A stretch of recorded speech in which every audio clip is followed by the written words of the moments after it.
Miss Tony and Rockstone Tues.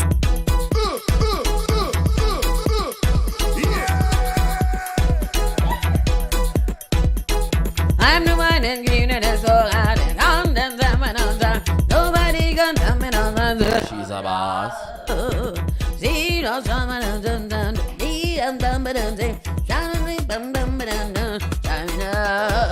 You missed the first part where she says, Saucy. Hey,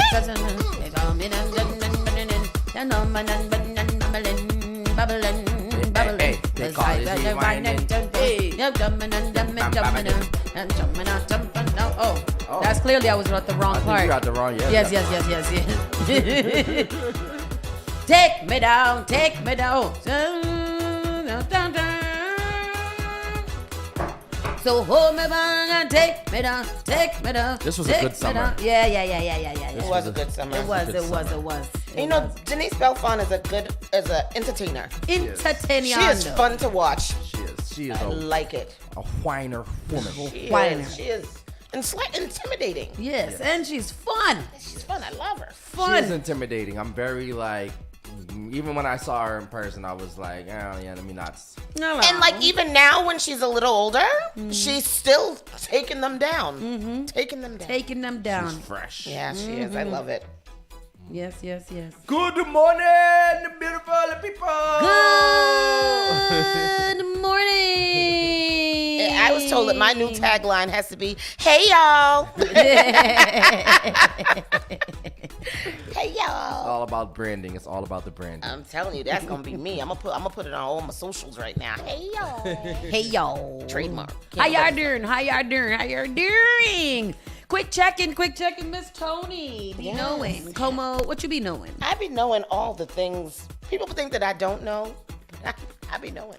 I be knowing. What you be knowing? Ask me. I know it. What do you know? I knew it. How do you know it? I have a feeling. I have a feeling. Deep down in my soul. Deep down in your soul. Well, good morning, everyone. I hope everyone is doing well today. I am doing very well today. I had a very good evening. My morning is starting out nice. So my good sis and I went down to City Winery last night for the Ray Royale experience. It was quite an experience. Big shout outs to Ray Royale and Jonathan Gates for jokes and notes. Always going places and don't tell me nothing. You wasn't gonna go. Nathan. Tristan, you wasn't gonna go. I was out last night. Ooh. I was out Where in you the went? city. Good morning. Where did you go that you didn't invite us to? Good morning, State Rep Christopher Rural. How are you doing today? Blessed be the city. Top of the morning, my brother. It was very nice. City Winery is a very, very nice establishment.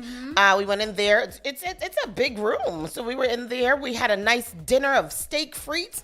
Steak frites and French fries. Steak frites. With a little chimichurri and the best ketchup I've ever had in my life. That ketchup was so That must have been Trinidad ketchup. It had to be. I don't know what it was. That was Trinidad. It was perfectly dippable, and it was just perfectly eatable. That's Trinidad ketchup. Right? Yes. And shout out to Jonathan Gates because he was funny last night like I've never seen him funny before. He was funny as hell. I was laughing. He was funny, inspirational, and motivational. Yes, all at the same time. It was because very nice. If you know anything about Jonathan Gates, he just had a really, really bad hospital stay where it almost didn't seem like he was going to make it. And he really channeled that into his jokes. Yeah. And it was great. It was great. There was a good lot of belly laughs like this. Ah! Yeah, and I shed some tears at one point. I was driving 195. I cried. License, but that registrations, right? Where you going? Registration. Where you going? So he had us last night. It was really cool. I hope Mr. Gates switching up his diet now. Yeah, I think he switched up a lot of things to make sure. A lot of things because that was really he went through a really scary time. As a grown black man, you can't be walking into the silver slipper no more. You can't be eating that after a certain age no more. I don't know about that. I don't know. I was always going to eat the silver. Not if you got the high cholesterol and stuff like that. If you already got the high cholesterol, you might as well just get a little bit more. No. Just a little bit. You guys do not. You got to sacrifice for the sugars. Don't take that. Look, you got to be here for a good time, not a long time. Hello, hey, glory. I'm surprised Ben didn't start attacking these poor watermelon like he did last week. Ben walked in and grabbed his fork and was like, as soon as they open it, as soon as that top come off. Can you give me a fork too, Ben, so I could eat some of this? But yeah, it was a good evening. What did you do, Triz, that you did not invite us to? I know, Tristan. Where'd you go? Yesterday was Yamba Market's staff appreciation party. Wow. Yeah, so I was that's up real there. effed up because That's nice, technically we Yamba. are Yamba employees as well. We are the staff of Yamba, so I don't know why we getting So no. I did come bearing gifts. Oh, okay. But you just saw them. You just saw them too early being nosy. Oh, Yeah. And then there's Thank you. I love it. and then you got some gummies there for you guys. Oh, I gotta get this one first. Members. What is it? Limoncello. gummies there. Sorry. I thought it was. You gonna take the sex one? No, I don't want no sex. Oh, Massachusetts Sunrise. I want the sunrise. So Very some nice. Wana gummies right there. But we the Yamba Markets was their first like nice staff Thank party you. yesterday. So we went Was it over at there. Yamba? It was at Boutique. Oh. Didn't get a chance to see Boutique, but we were upstairs. It was really dope. It was a cool vibe. Oh, nice. I love it. I like the upstairs. Tell Yamba don't have nothing else and not invite us. Not a damn thing Not else. one damn thing. 'Cause I don't know who the hell Yamba Market think that they are. That they don't invite the You staff. know what? Let me send Yamba a text message. Right? I don't got their number. Let me write send them. them. Let me write them on Instagram. Let me slide in their DMs. Oh. What about you, Sauce? What you do? Same thing. We went to Jokes and yeah. Notes, and then I came home and I was working last night, boy. I didn't go to sleep about 12:30 trying to be a whole businesswoman. I was a whole businesswoman last night. I went to sleep tired. I am tired. It's too hot. I think I'm going through premenopause. I can't stop sweating all the time. I don't know what to do. I need a new air conditioner. My little portable air conditioner that I bought, thought it was the greatest thing since sliced bread. That thing just blows out a little cool hot air. Oh. What? It's like a little. It's like walking by the AC, but not really getting cool. So it's just like it feels like it could be cool, but it don't be cool. It just make the room a little. And you're on the third floor. sterilish. You need a nice AC. Yeah, cause it's hot. I slept like a summer breeze last night. My new humidifier came in. Put a little water in it. A little steam was in there. Ooh, I slept like a breeze. It was Where did delightful. you get yours from? Amazon, and I woke Which up one at did 4. you get? Send me the link. I got the Vicks one, and I got a. Oh, the Vicks one because it does the hot air. Yep, it does Yeah. the warm mist, and you can put the little Vicks liquid in it too to whatever, or you can put essential oils in it. But I got it on a deal on Amazon because they had a 40% off thing, so it was $23. Nice. It was good. Why you didn't tell me? I ordered it at 4:00 in the morning on Monday morning. You know, and had it delivered. You know, Amazon could put two. You can put a quality Yep, two. yep. You want to know why I'm mad? Because literally, I called her and I said, Tony, we really need to get the boys humidifiers. We really got to do it. We really got to do it. It was a and merch. you go and you find a great one on sale, and you're like, oh, let me just get one for my own. It wasn't only on sale yesterday. I'm sending you the link right now. It's still on sale. You can still get the 40% off. So it's a good humidifier. And it comes, it ends up being like $20-something. Really, really good, whatever. Humidifiers are good for the allergies, right? Yeah, they're good for the allergies because it moisturizes Soaks the up air. yes. When you're using the air conditioner dries out the air, and you have to during allergy season because you can't open your Yeah, windows or right. use a fan, right? So Right. you use the humidifier, the air conditioner dries out. Humidifier puts like a warm mist back in the air, so it's really, really good. And it worked well. My eyes still feel a little jammy. Chris But said, put the link in the chat.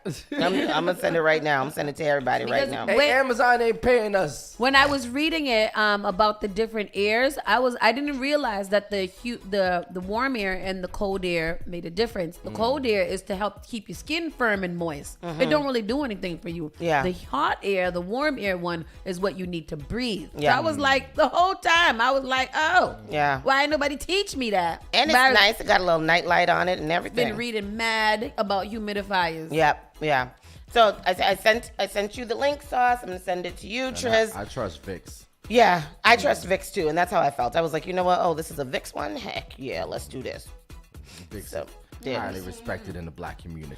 With that said, people, let's get our show started. We got a lot of news to cover, a lot of news. We'll get the first one out of the air really quickly.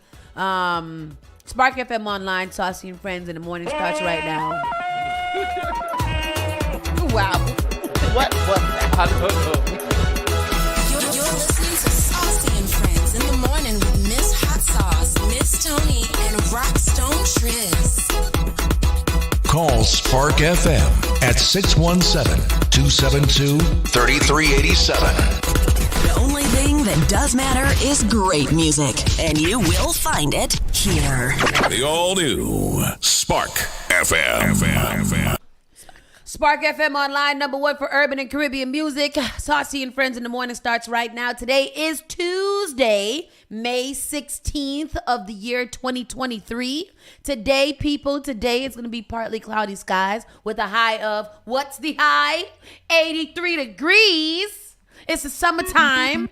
Winds in the west-southwest at 15 to 25 miles per hour. It's going to be a high of 83 with a low of 46. And it's 0% chance of rain, so it's just going to be hot and messy today. Ew, I'm going to go down to the beach. Yeah, I'm going to go down to Houghton's Pond. Nah. It's not the one I'm going to go And to. wade in the water. Wade in the water. Don't come in here saying nothing, Javi. That baby will be right in Houghton's Pond getting her immunity up. No. I'm going to be honest with y'all. I got well acquainted with my bathroom all day yesterday. Oh, no. And if you want to experience that, please go to Hogan's Pond. How your bathroom doing? It's not doing well. You didn't go to Houghton's Pond to have that. If you had went to Houghton's Pond, your immunity would have been better, and you would have not had that. So don't come here talking no trash about Houghton's Pond. You know what? You're right. Maybe I should have swam a little bit more, and I would just had like an iron stomach. Nothing. I just eat But whatever how I do you want. used to be in the water like a fish at Hogan's Pond? Yeah, and I'd be in that dirty bathroom That's true. That's true. for an hour while y'all was waiting for me. That's true. We're All having the time. Red flag. Bro, I'm just trying to survive. I'm in a Modium AD commercial today, guys. So if you see me run out of here, just Oh, Papacito. too much information. I'm sorry. Oh, man. Chris said, Bandito. I see y'all be thinking about yourself a lot. Tony, why didn't you get your sister one? And Triz, did you get me something? She don't even have allergies. I got you, brother. That's your excuse. He's Jess. Talking about the humidifier. Yeah, Jess don't have no allergies. That's the sister he's talking about, not you. Oh, that's crazy. I'm like, yes, I do. Miss O. So people, unfortunately, very, very unfortunately, the missing boy that we were talking about yesterday, Muhammad, he was found yesterday washed up on the shore. A body of a 4-year-old boy who went missing on Mother's Day has been found. Mohammed Abu Fofana disappeared while playing at a park near South Boston shoreline at about 7 p.m. on Sunday. His body was spotted by a police boat around a mile from the park at the banks of Spectacle Island at 12:29 p.m. on Monday. According to police, Muhammad was with an older sister and a family member, later identified as his grandfather, at Castle Island, a peninsula in Boston Harbor. His grandfather reportedly lost sight of Muhammad while talking on his cell phone and called 911 at 7:30 p.m. to report his disappearance. Police launched a massive operation by air, water, and sea, using helicopters, drones, and boats to search for the boys, including a dive team. The U.S. Coast Guard, State Police, and the Boston Police and Fire Departments were involved in the search. Muhammad's mother earlier pleaded for help from the public to find her son. If people see Muhammad, please give him to police, people, or call 911. She told the news outlets that Muhammad had autism and was nonverbal and had a tendency to wander off. Just before 2 p.m., Massachusetts State Police confirmed with much sadness that they had located his body. Our detective unit for Suffolk County will conduct the follow-up death investigation. We express our deepest condolences to his family. Prior to his body being found, City Councilor Erin Murphy told NBC in Boston that Muhammad's mother was in shock and just keeps calling out his name and just hoping. She said that Muhammad's grandfather feels very guilty and said social workers had been sent to the family's home. Jesus Lord. Child. This was That's sad. you know what the crazy thing is I think that for the most part people assumed but didn't want to believe. Right. And I think that everybody, I was telling my family yesterday, like I almost had hope that he had got snatched and they had found him. Yeah. Like not eaten or, shaken up or something like that. I think everybody just didn't want this to be the result. Yeah. And especially like on Mother's Day, Dios mío. That's crazy. Yeah. That's the craziest part about it. Like, right? Yeah. Well, not even, I mean, the grandfather. Yeah, I can't even stop thinking about the grandfather. I don't know. Like, I want to, part of me wants to blame him, say like, yo, you weren't paying attention, blah, blah, blah. Yeah. But how much of us get lost in our phones? Exactly. Like, we can't, you know, like how, we just got to be more aware, man. Like, at the end of the day. We do. And I think that, unfortunately, it's a wake-up call, too, especially for the summer, especially with kids. It's going to be a hot one, it looks like. Yeah. The kids like to be around water, and you just kind of, like, no matter how, I don't even know how to do it as a parent because you literally cannot watch them all the time. I mean, your son walked away. It was me, your mom, and my mom, 3 of us with him. And he walked away and we were like, what happened? We lost the boy. Yeah. Well, CK was good for I remember they lost CK at Castle Island once. Yeah. So it happens, man. Let me say they lost him. CK literally wandered off because I know my kid and I know that he goes wherever he wants to go. Yeah. There were some things that people have that I've read a lot about, and one of them, which is again, it's morbid, but it's whatever. Put your babies in very, very bright bathing suits. Like that's probably one of the basic things that I wrote that I've read that have literally like kind of stuck in my head. Like these kids need to be in very bright fluorescent things because at the bottom of the pool, in a pond, or anything like that, you want to be able to find. You want all the indication of how to find them and what to do if you find them. So we like to put them in little cute things, bright fluorescent, like make sure, put some lights on them up. Especially if they're nonverbal. There was another lady who had a nonverbal son who was commenting about things, and she was like, they even have like little bands that you can put on them that alert you or something like that. Even an air tag, throw an air tag in their bag or something, in their bag, a lot of different things, a tile, a lot of different things that you can use to track the kids, and especially if they have like little, like nuances about them or special needs. There are things out there that people have designed to keep them safe, especially around water. I am deathly afraid of water. And my other thing is, as soon as you can, get these babies swimming. There's way too many adult, I'm going to just say black because I'm black, adult black people that don't know how to swim. I don't want to get them in the pool. That's crazy. Sign them up for the YMCA, even if they can't make the swimming classes. Get them acclimated to being in the water. That one decision can save their life. Literally. Definitely. I always hated that stigma that black people don't know how to swim. And they don't. But it's why? I think they a lot of island people don't know how to swim. Which is crazy to me. Why? What were you doing? I don't get it. Because you're surrounded by water, if nothing else. Because from the time that we was in Honduras every year. Swimming. Every year. Yeah. We swim every day. Didn't know how to swim, but we was out there. They was jumping off of wharfs. They was driving, Hattie and them going out to the island. I'm gonna stay right here, but whatever. Know your limits too. Not gonna lie, I almost lost my life a couple times in the waters, but it teaches you a good lesson, Pastor Troy said they played cricket. Oh, okay. That's why they weren't in the pool. You need grass. Water's not conducive to a good cricket game. Exactly. Cricket in the water. Cricket water. Right. Water cricket. Whatever basic skills you can think of, do it. Colors, swimming lessons, just taking them to Houghton's Pond. But that what you said, that thing about with the little bracelet that lights up or whatever for them, that's a really, really good idea. Is that something that's out there already? It is out there. She posted a little picture of the kit. It comes with like, you can put your little name and stuff in it and things like that. And it just, I feel like it, once something happens, it alerts. I don't know how it works. But I'm getting a leash. Y'all can make fun of me all you want. That little baby's gonna be on a leash till she's about 17. What is it? Life alert for kids? For real? Yeah, something like that. Let me see. Life alert for kids.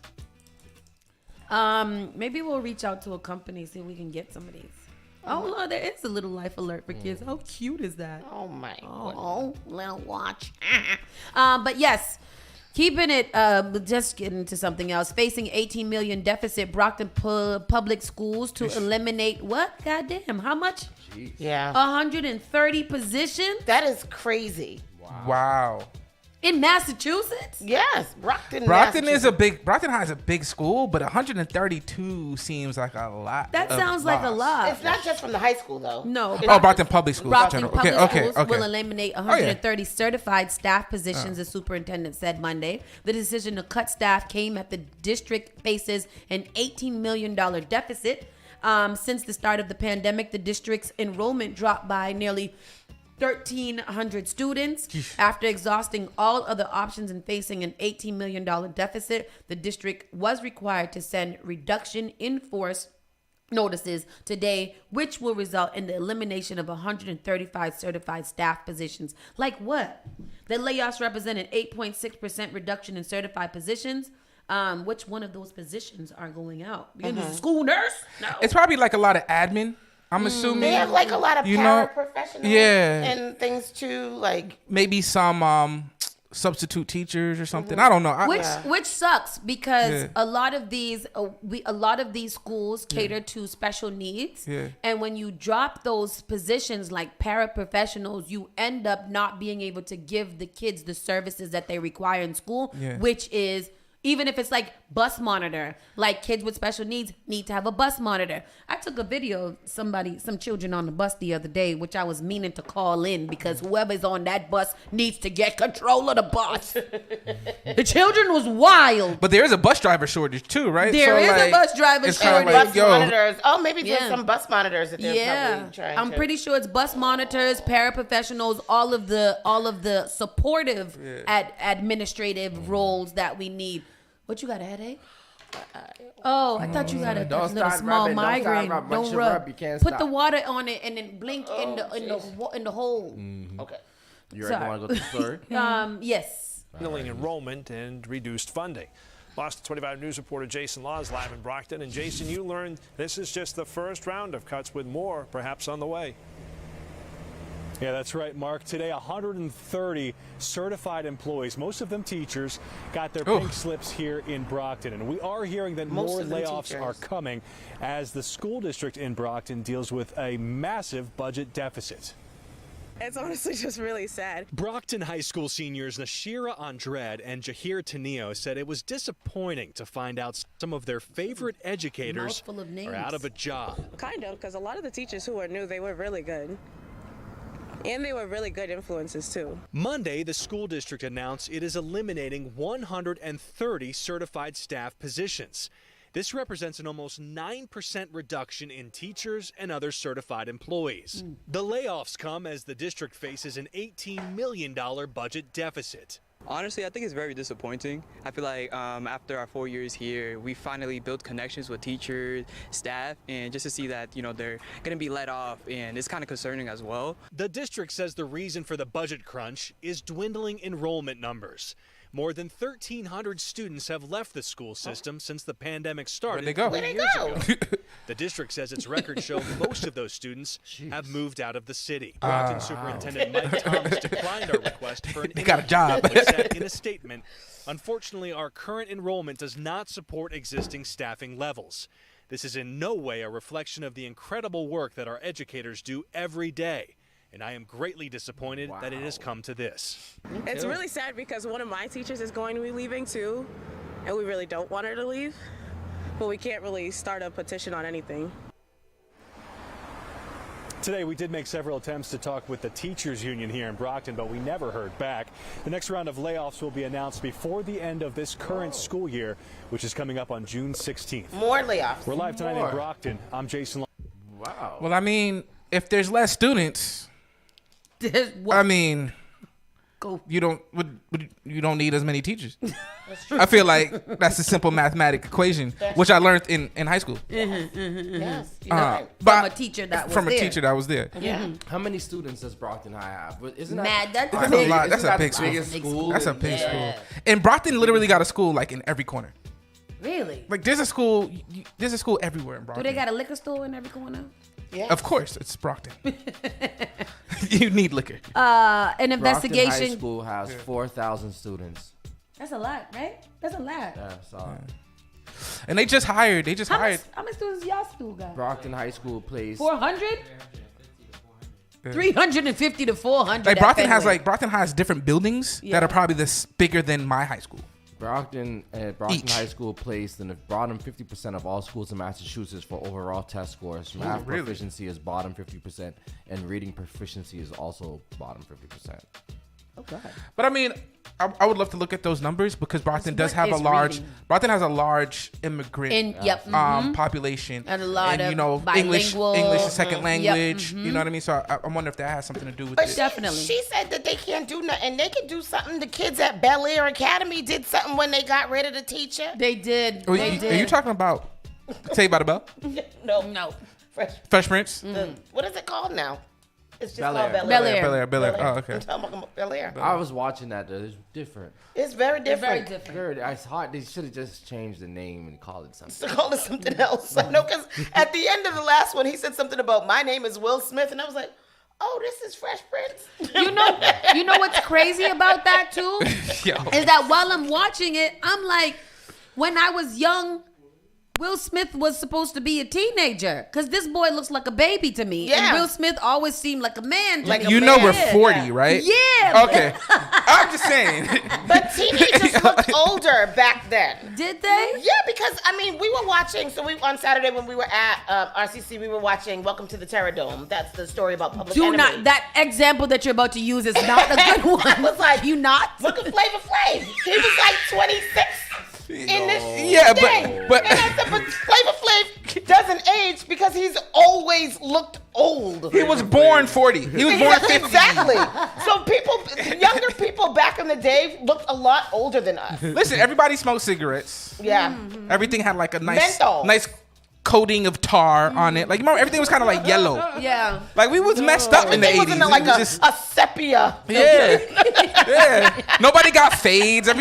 You was 28 with a receding hairline, looking like with a mustache, looking like a mullet. And a mullet. I mean, our father was like completely bald by like 26. Yeah. Right. So that's what that's back in the day. They were older than us. The younger people were older than us. Yeah. We were looking at pictures from like when we went to Puerto Rico that time. Remember? Yeah. When we all went, and she was like, so they were around our age when we went to Puerto Rico, and I said, no, they were younger than we are now. Our parents.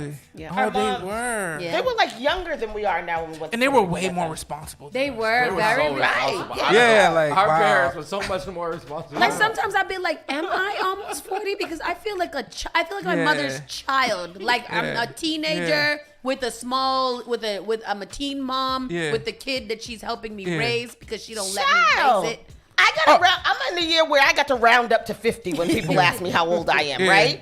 And I'd be like, I can't believe this. Mm-hmm. My son is 8. First of all of my friends are grandparents, and here I am with an 8-year-old. So he's gonna be. They're gonna be. I'm married. I got my own spot. Like, I'm responsible for a lot. And anytime I'm around my mom, I'm just like, I feel like a little baby. I still call my mother mommy, and the best place for me to ever be is in my parents' bed. Because your parents were first generation, so they had to be adult in the new land. Right. They made it easy for us. Were they first generation? Didi, I feel like it's coming soon. Were they first generation? No, our grandparents. Our grandparents migrated. Oh no, we're first generation. We're first generation. Yeah, we're first generation. We're first generation. They're migrants. Yeah, they're migrants. Yeah. An investigation got underway Monday after a person was stabbed near Boston Commons. Police said a call reporting the incident came in around 7:20 p.m. Officers soon swarmed the scene close to the corner of Tremont and Winter Streets near Park Street Station. Police said the person who was stabbed suffered non-life-threatening injuries. The scene had cleared as around 9:30 p.m. Well, I mean, I don't know. What did people stabbing each other for? Ain't we all just tired? There's so much violence down Boston Commons now. There's so much. It's Boston Common is it's where the migration is happening from like Mass and Cass. So I have noticed. Yep. They've spread out. Yeah. There's a lot in Brockton and all these other places. Definitely in the Commons. Where was one the other day that they were saying that there was one? Down there again? No, it's somewhere close. One what? Did you know that that somewhere has its own little massing cast. It was another really like interesting section of the city. Of this city? Yeah. I can't think about. It wasn't Eggleston. It was somewhere that you would have been like, what the hell are they doing there? I don't know, but remember when we went to like we go to the Cape a few times, drive out to the Cape to spend the day a couple of times during the summer, and there's a large community of homeless and drug addicted people that are out there hanging out on the Cape too. That's where it started. That's like one of the epicenters, the Cape. Oh, a lot of them, the Cape was a lot of, there's a reason why a lot of these people look the way they look. They come from a certain demographic. Yeah, a lot of them got hooked young. They come from affluent or even middle class families that had access to prescription drugs. They got into the medicine cabinet, and now they're in our neighborhoods because their parents don't want them. Wow. Take them back. Yeah, that's awful. We need to put a methadone clinic in Belmont. That's why I know there's a large Native American community out towards the Cape and the islands and things like that, and I know that they were ravaged by like the drug epidemic a lot. Yep. This is why you guys should not just by buying guns. A person reportedly shot himself by mistake during assault in Dorchester. May 12th, was a couple of days ago, Boston police and state police were called to the intersection of Blue Hill Avenue and Angel Street following reports of a shooting. It looks like the gunshot victim, it was established that the wounded individual had intended to assault a nearby gentleman, but inadvertently discharged his firearm, injuring himself in the process. Miraculously, the intended victim remained unharmed. And we'll leave that there because, Is that the victim here? No, I think this is the actual assailant. That shot himself? Yes. The person that assailed himself. He looked like he's upset about it. So the other day, I watched Dear Mama, the Tupac documentary. That's good. I heard, Really, really good. That's good. There were apparently there were rumors at one time that Tupac had shot himself in the crotch or in the leg or something like that. And one of the people was like, I can't confirm or deny that, but I will say this: whatever kind of gun that it was that Tupac had didn't have a safety on it, and if you shift the wrong way, you can shoot yourself in the leg. I've heard about people shooting themselves. A lot, huh? Lil Wayne shot himself. Lil Wayne shot himself too? Oh, so yeah, I've heard about that. So I think that, it's definitely something that can happen. I think they said it was like a Glock something, a specific kind of Glock or whatever that does not have a safety, so you have to be really careful. Well, I don't know about holding nothing like that in there. Something so precious. Exactly. Like, why would you do that? Exactly. Not my balls. Right. That's because these people have these things and don't know what they really are. You know what I mean? They don't know, and so they end up doing something stupid like that. 400 million guns in America. That's enough guns for at least 3 people a week to get shot in the balls. Yeah. Ridiculous. CVS to pay $6 million to settle prescription overcharges in Mass, including Worcester. Say that again. What is that? CVS will pay $6.15 million to settle allegations that they overcharged for some prescriptions tied to workers' compensation insurance in 4 Massachusetts cities, including Worcester. The settlement was announced Monday by the Office of State Attorney General Andrea Campbell. Alleged overcharges also occurred in Boston, Springfield, and New Bedford. Damn. Wow. That's good. So what does that mean? That there were workers' compensation. Like you're getting, I guess you're on workers' comp and they're paying for your medication. Yeah. So CVS is like, well, since we'll just charge more. We'll just upcharge them since you're not paying for it. Yeah. Which is crazy because I feel like normal people would go to jail for that, but Right. Yeah, that's true. Yeah. So, but concerning Express Scripts, Optum Rx, Walgreens, Stop and Shop, and United Pharmacy, more than $20 million have been recovered relating to workers' compensation drug pricing procedure violations, the new release said. Well, good. Yeah. Get them people. Who get the money? The insurance company get back the money? The workers' comp companies get the money back. And it doesn't sound like a lot relative to how much they probably made off of that, That's not a civil suit now. I mean, it is civil. Yeah, it is civil. Yeah. Was that when everybody? What is that? Class action? Oh, you mean class action? Yeah. I don't think it would be considered that. Okay. And 10 displaced after fire at multi-family home in Dorchester on Capon Street. You was Moreland or Capon? I was on Capon. That street does sound familiar. Yeah. Well, I was on Selden and Capon. Which house is it? Let me see. Let me see if I can open it. Massachusetts, it does open.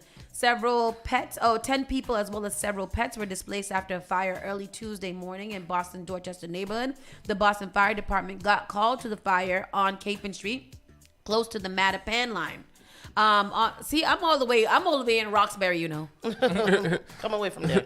Come down from there. So what was the one that you lived in Roxbury? Copeland. Okay. Yeah, but Capon is where Grandma used to live. Yeah, so you've lived on all of the gangster streets. I've lived everywhere. I've lived all around the city. Wow. Is that why you wearing red skirt? Copeland. Don't say that. Oh, my bad. Balu. I didn't live on Balu. Yes. That's where the car was found, on Balu. Oh, no, the car was found.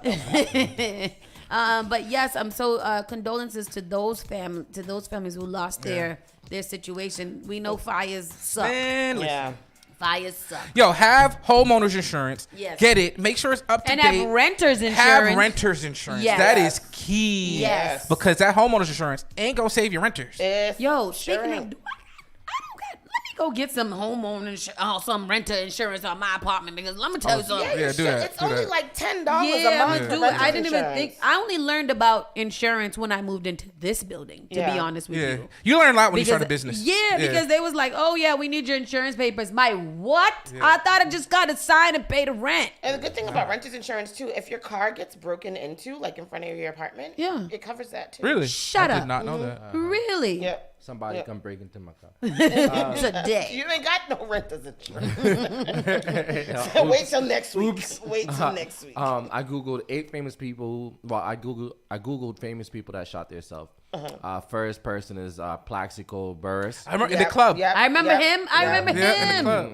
He shot it up in the club. Al Capone. Oh, really? Yep. Lil Wayne's on there. Curly Howard. Peter Fonda. Alan Ladd. Jane Fonda father? Easy Rider.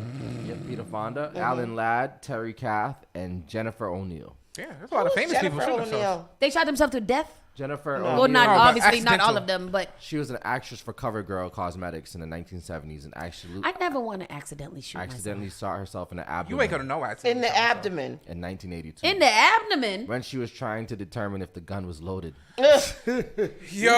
I think she lost that. I guess she found out. Yeah. That's the more terrible. You F around, the more you find out. For real. Because why'd you do that? Right. And why'd you point it at why'd you point it at a place that, why could you point it at the wall? Exactly. It's like, let me see if this is loaded. Yes. Why? I mean, it's effective. It's an effective way to find out. I mean, how else would you know? If you don't shoot yourself with a bullet, how you know it's in, like how do you know? True. Just feel like, I feel like there's other things. True, Javi. I think that's the most efficient way. True. We got to go to a quick commercial break. We'll come back with our national and world news. Keep it locked right here. Spark FM Online, Saucy and Friends in the morning. You're listening to Saucy and Friends in the morning with Miss Hot Sauce, Miss Tony, and Rockstone Triz. Turn it on. Turn it up. This is SparkFMOnline.com. JP Morgan Chase is making a global commitment to break down barriers to drive inclusive economic growth all over the world. We believe there is a pressing need to help more people move up the economic ladder. That is why we are investing in communities and people to create an economy that works for all, because no community should be left behind. Right here in Boston, we're focusing that work in Dorchester, Roxbury, and Mattapan, among other neighborhoods, on improving financial health. These efforts aim to address the key drivers of the racial wealth divide head on. We're here to empower individuals, families, and small businesses by connecting them to the tools that build generational wealth and a long-lasting legacy. Chase is investing in Boston. Chase is investing in you. Visit us at the Mattapan branch at 1617 Blue Hill Avenue, where the team is waiting to help. Attention, gentlemen. Are you looking for a suit that will make you look sharp and feel confident? Look no further than Allen's Formal Wear, a Boston legacy business. Our expert staff will help you find the perfect suit for any occasion. With a wide selection of colors, styles, and sizes, we have something for everyone. And the best part, our affordable prices won't break the bank. So why settle for a mediocre suit when you can stand out in Allen's Formal Wear? Visit us today at 594 Blue Hill Ave, Dorchester, or allensformalwear.com to book an appointment. Visit us today at 594 Blue Hill Ave, Dorchester, or Allens, ALLANS, formalwear.com to book an appointment. Allen's Formal Wear. We are dressing you for success. Saturday, June 24th, It's Casino Production presents the 3rd annual We Outside Underwater, the Luau edition. Music is going to be provided by Clarity House Crew, DJ Matic, Ghetto Hype, Song International. We're going to be traveling on the MV Freedom, 60 Rose Wharf, Boston. Boarding time for that night is going to be 4 p.m. Departure time, 4:30. Ladies and gentlemen, I'm telling you now that it's a 21 plus event. For ticket, check out Flames Restaurant and eventbrite.com. That is Saturday, June 24th. We Outside Underwater, the Luau edition. Brought to you by Sino Productions. The all new Spark FM.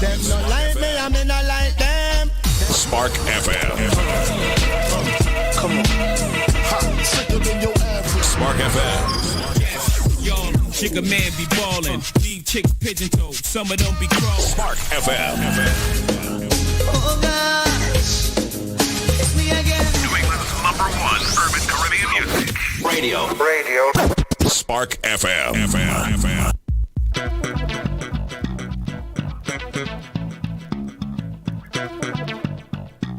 Spark FM Online, #1 for urban and Caribbean music. It's time for our national and world news. Miss Tony, what you got for us? Man, this world news reads like what is happening in the world?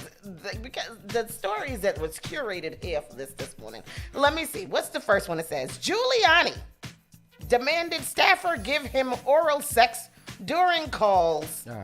Rudy Giuliani is hit with bombshell rape lawsuit. Ex-staffer says he demanded oral sex while he took calls from Trump. Wait. What? Start over. Because what? That makes sense. It says Rudy Giuliani has been hit with a bombshell lawsuit by a former staffer who alleges he raped and abused her. Giuliani demanded that she give him oral sex as he took speakerphone calls from the then president, she alleges. It sounds so regular. Yeah. It normal. sounds completely not What, that didn't happen to you guys when you were working for the man? On brand. Huh? It's so on brand. Yeah, for that kind, that caliber of human, it sounds right. I feel like Trump would emasculate him over the phone, and then he'd be like, all right, if I'm getting emasculated, let me just do the worst horrible thing to somebody I possibly can do. Suck my... No, Trump was probably like, all you gotta do is tell her suck your dick. Yeah. They do it if you're famous. Yeah. You do it if you're famous. They're supposed to let you, even if they resist, you just do it, make them do it anyways. Yeah. She said the ex-staffer Nicole Dunphy, she's being named, also says that Giuliani discussed selling presidential pardons for $2 million and splitting the money with Trump. I believe all of it. Yeah. He often demanded oral sex while he took phone calls on speakerphone from high-profile friends and clients, including then-President Donald Trump, she claims in a 70-page lawsuit filed Monday. Giuliani told her that he enjoyed engaging in this conduct while on the phone because it made him feel like Bill Clinton, according to the lawsuit, which seeks $10 million in unpaid wages and damages. She says she was emotionally vulnerable domestic violence victim when Giuliani hired her as director of business development for the Giuliani companies in January 2019, a job that she held for 2 years. She said she had sex. She says Giuliani had sex with her when she was too drunk to consent shortly after he hired her on an evening when he required her to stay over in a private guest suite at his Upper East Side apartment. How would you get through sex with Giuliani without being drunk? How do you get there? Why do you get to that point? Giuliani demanded that she drink scotch with him, and then barged into her suite as she emerged from the shower. He sat on the bed and pulled down his pants. The complaint then features a still image from the film Borat, subsequent movie film, I don't know why, in which Giuliani can be seen lying on the bed with his hands down the front of his suit pants. That's true. That is very true. Remember that happened? Yes. The film, the lawsuit says, portrayed Giuliani acting in a similar manner to how he acted with Mrs. Dunphy. He grabbed her and forced her to give him oral sex, she said, during which Giuliani also smacked her in the face and told her that the smack was cute. Her tasks that weekend included bringing him scotch on demand and brainstorming ideas for interviews, shows, and Netflix series, the lawsuit alleges. The lawsuit also alleges, buried on page 25, that Giuliani asked Dunphy for help selling pardons for $2 million a pop. Giuliani told her that he and Trump would split the fee, the lawsuit alleges. He also asked Ms. Dunphy if she knew anyone in need of a pardon, telling her that he was selling pardons for $2 million, which he and President would I just split. think it's so nasty. I just think it's so. Oh, sorry. So nasty. Yes, it is. It is nasty. It's so nasty. It makes my stomach even hurt. Yeah, it's bad. Because look, if you look at Giuliani, ew. I mean, Giuliani, demanded to do anything. Trump, Weinstein, even Bill Cosby. How much? I'm sorry. I feel bad for all the women in the world that have to deal with that. I believe every part of it because there's too many details that sounded like it was true. Yeah, 100%. And he looked like the type. She said she continued to work for him despite being shocked and saddened by what happened. I mean, no. Because she feared losing her $1 million salary. Me too. Oh, me too. $1 million. Right. Me too. Wait a minute. I might have had to. I might have had to push back a lot of skin. I might have had to be uncomfortable a few times. $1 million. As well as free legal representation that he had also agreed to give her. Pass. Ooh, well, that's different. I don't need no representation from him. He seems like a horrible look. I know. It just keeps going. He demanded that she work naked or in a bikini or in short shorts with an American flag on them that he bought for her. He was like, listen, I am paying you $1 million a year. Put on these short shorts. What was her actual job description? Because was her salary so expensive because of the fact that there was some written in clauses that you will be walking around here? Yo, is this a real story? Tell me more. When they were apart, they would often work remotely via video conference, and during those conferences, Giuliani almost always asked her to remove her clothes on camera. He often called from his bed where he was visibly touching himself under a white sheet. Giuliani frequently required her to perform oral sex on him as a condition of the job, including while he took phone calls on speakerphone for high-profile people, including Donald Trump. She believes that some of the individuals were, like Trump, law clients of Giuliani, she alleges. I think of you as my daughter, Giuliani once told her while engaging in sexual contact with her. Is that weird? He added. I feel like I'm being sexually harassed by listening to this story. Hold on. How long she was at this job? 2 years. I don't think $2 million is worth it. I'm sorry. I don't know. So I'm going to say something very controversial. Go ahead. So her salary was $1 million. Giuliani ultimately only ever paid her $12,000. Oh, so he effed her in multiple ways. Claiming that he needed to defer her salary during his divorce from his then wife. No. He claimed that his crazy ex-wife and her lawyers were watching his cash flow and that his ex-wife would attack and retaliate against any female employee that Giuliani hired. I mean, I'm going to ask the question. Yeah, please. For the hell, what did she stay the hell there doing all of that for 2 damn years if she wasn't getting at least $1 million? If she was getting $1 million, still, I mean, yeah. I mean, I don't know if it's still. I would think that there would be extra clauses in there that I would have to take my shirt off on a Zoom conference. Yeah, looking a little. 2 years. 2 years. And $12,000. $12,000. That's $6,000 so you to be doing the most to me and making me do this to you and making me be naked and pretty much prancing around. I don't know. It sounded like it was a sweet gig until it wasn't. I don't know. I feel like that's what causes people to murder their bosses. Is that slavery? Yes, that's white slavery. That's white slavery? Yeah. Okay. Yeah. All right. What is the definition of white slavery? Why is that a thing? I've heard that term multiple times used. Yeah. I don't know the definition. Let's give me a look it up. second. Yeah. White slavery, also white slave trade or white slave trafficking, refers to the slavery of Europeans, whether by non-Europeans such as West Africans. I don't like that. What is white slave? In the mid-19th century, the term white slavery was used to describe the Christian slaves that were sold into the Barbary slave trade. The modern legal term applies more narrowly to sexual slavery, forced prostitution and human trafficking, with less focus on the race of victims or perpetrators. So they've changed it's white collar rape. It is white slavery. Yeah, white slavery. Yeah. That's crazy. Yeah, that's awful. That is awful. So they said that they believe her. She is very brave, and they are proud to support her in pursuing the matter, is what her people said. Giuliani, through his spokesman, Ted Goodman, unequivocally denied the allegations. Mayor Giuliani's lifetime of public service speaks for itself, and he will pursue all available Do we have a remedies picture and of Rudy counterclaims. Giuliani? Oh, Can we just take a look at him real quick and just see what she... Look at it. Look at that. That's horrible. He looks evil. He looks like wrinkly, and he looks like he smells sour. That's what his face skin looks like. Imagine with the test skin. It looks like it smells sour. Sometimes you see older men and you'd be like, wow, he must have been a handsome young man. No. He was never ever handsome. No. Never. It never happened to him. He looked like he smelled like dust. Like him and like basement. Like Mitch Basement, McConnell yeah. too. Mitch McConnell looked like he was always bullied in school. Like he stayed ew. Giuliani looks like he looks like he's shaped like a potato. Like one of the potatoes that it's hard to peel because it got so much crevices in it. You gotta dig it out with a little bit. And then when you finish doing it, you might as well just chop it off because you done chopped it all up. Damn, that's what he looked like. You got a vivid. What's that? His hair grease going down the side of his face? I think that's his O face. Y'all remember this? Ew, Javi. Yeah, I think it is. Ew. Imagine it. I don't want. What is that? That's his O face. Oh, Javi. No. That was his It was like a spray on tan or just melting. He didn't blend it. No. Oh. Y'all remember this interview? No. Oh yeah, I did. He was literally melting on during, like he was. Why was just his what's hair dye? happening to him? His hair dye was flowing into his spray tan. All right. More political. Schneider called him the penguin. Yes. Yes.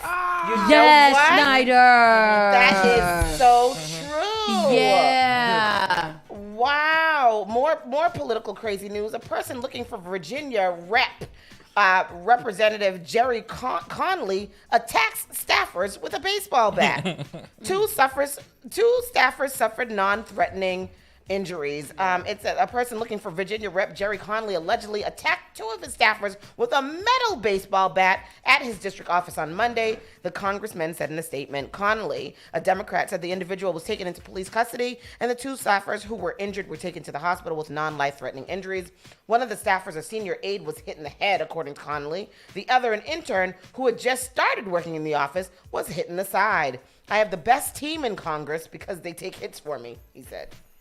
Ha! Didn't say that. Oh, okay. I was like, that was staff mixed okay. I'm like, that was horrible. Why would he do that? Why would he say My that? district office staff makes themselves available to constituents and members of the public every day. The thought that someone would take advantage of my staff's accessibility to commit an act of violence is unconscionable and unconscionable.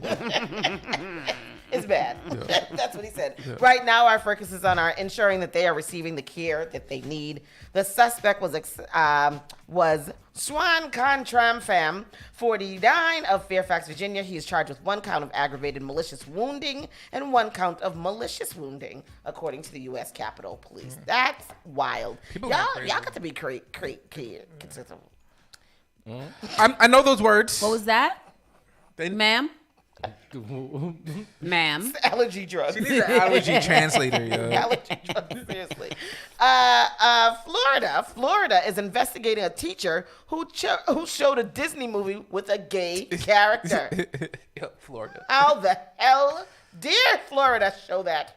Because ain't Florida know very much that they not supposed to do nothing? Well, apparently not. A Florida teacher is under investigation by the state's Department of Education after she showed her students a Disney movie that features a gay character. Man, hide your kids, hide your wives. That's two problems right there. Disney and gay. And like if you put, first of all, neither one of them is allowed in Florida. Yeah. And number 2, if you put them together, then of course. Right. And that movie, this particular movie has like an interracial couple. Oh.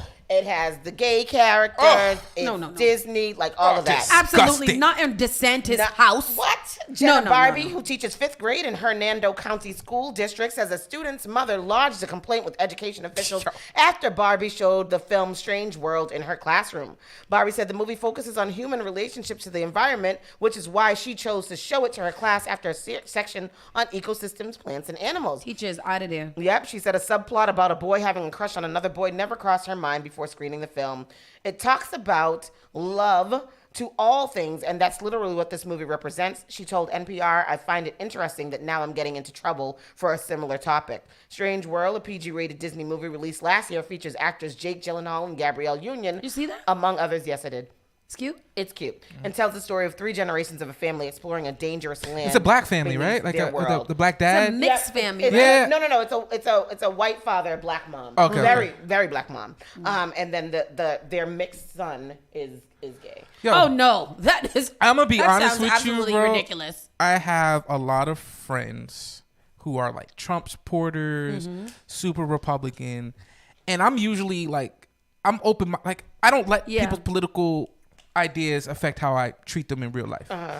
But yo, the amount of stress these people are feeling towards gay people, like they feel like gay people and trans people are gonna come and steal their kids and turn them all into just rainbows. Like, where did they get that from? I don't know. It's like Tucker Carlson. Like it's all they talk about. It's literally all they talk about. So what people do in they bedrooms is stressing these white people out to the point where they can't even function? It's not just white folk. That's the thing. It ain't just white folk. Spanish you know, and it's like, especially black people. I don't know what it is, bro. Like Christian black people really just, I think they're starting to be more tolerable, but there's Christian black people who are like, no, I go by the Bible and I'm not whatever. I mean, I think that's a lot of those Bible thumping people down the Bible. But the thing is, I would give, I like to give black people more leeway, because even though we've always had like these traditional views on family and stuff like that, I feel like the black community has in a lot of ways been open, right? Like even black churches, like all the choir, like you won't talk about it, but like all the people in the choir are probably gay, right? And then a lot of like at least the choir director, right? Like everybody got a while. You know, everybody got the gay uncle and auntie.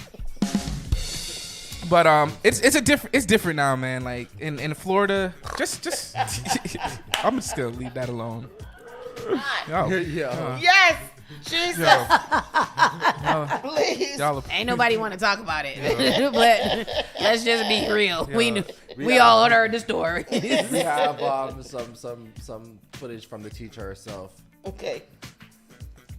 Hi, my name is Jenna Barbie. I'm the teacher that is under investigation with the Florida Department of Education for indoctrination for showing a Disney movie. And she's ethnic. I just wanted to come here and tell you my truth, my story about what actually happened. Girl, we believe you. So I'm a first-year teacher and a first-time mom, so needless to say, had a lot of learning to do this year. She has some black boyfriends. So how the situation came to be, our students had standardized testing all morning.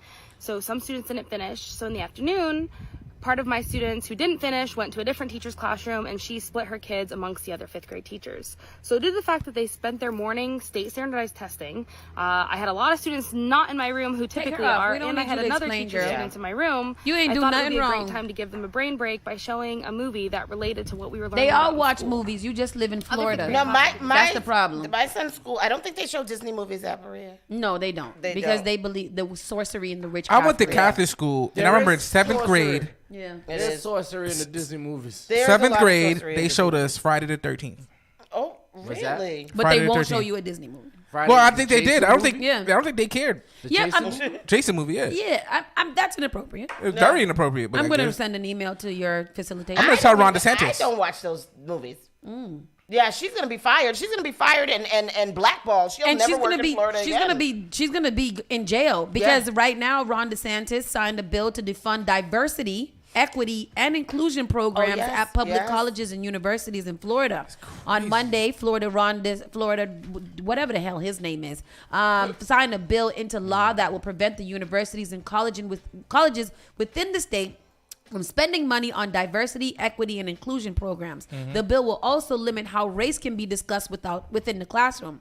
According to the Washington Post, DeSantis spoke during a news conference and said, if you look at the way this has actually been implemented across the country, DEI is better viewed as standing for discrimination, exclusion, and indoctrination. And that has to be, and there has no place in our public institutions. This bill says the whole experiment DEI is coming to an end in the state of Florida. Under this new law, public colleges will not be able to spend federal or state money on DEI efforts. It also prevents the colleges from offering courses that distort significant historical events, teach identity politics, or are based on theories that systematic racism, sexism, oppression, or privilege are inherent in the institutions of the United States and were created to maintain social, political, or economic inequities. But why people still live in Florida? Why black people still live in Florida? Florida is a very nice place to hang out. It's nice weather, beautiful people. It is not a place. Just Florida raise your kids and Georgia, don't do it. Don't raise your kids. Like, just don't do that. It doesn't. And Texas. And Texas. Because this is crazy. Because when they say things like distort history, are they gonna? Ain't they been distorting history for a long time? So is it? So are they saying that we can't? They don't know the definite, like DEI, woke, everything that he's mentioning. They're creating their own definitions for those. That's true. Absolutely. Like, I know there was something that happened recently with a conservative thought leader, and they asked her a question: "What does woke mean?" And she couldn't answer, but she knew woke was an evil thing. Right? You ask these people what does DEI mean? They don't know what it means. They just know it's an evil thing. It means discrimination, exclusion, and indoctrination. Yes, which that's exactly what it doesn't mean, right? And they feel like all these things are making white kids feel bad about being white. Right. Literally, that's what they say. I know, it's like it makes them feel uncomfortable. When it's not what it is at all. But whatever. Is it possible for white kids to feel bad about being white? That's crazy.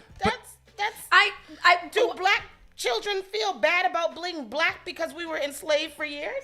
I don't think so. I don't know where it comes from. I really, it's all political. It's all stupid. It's not related to anything in reality. I don't even think that's even politics. That's just ignorance. No.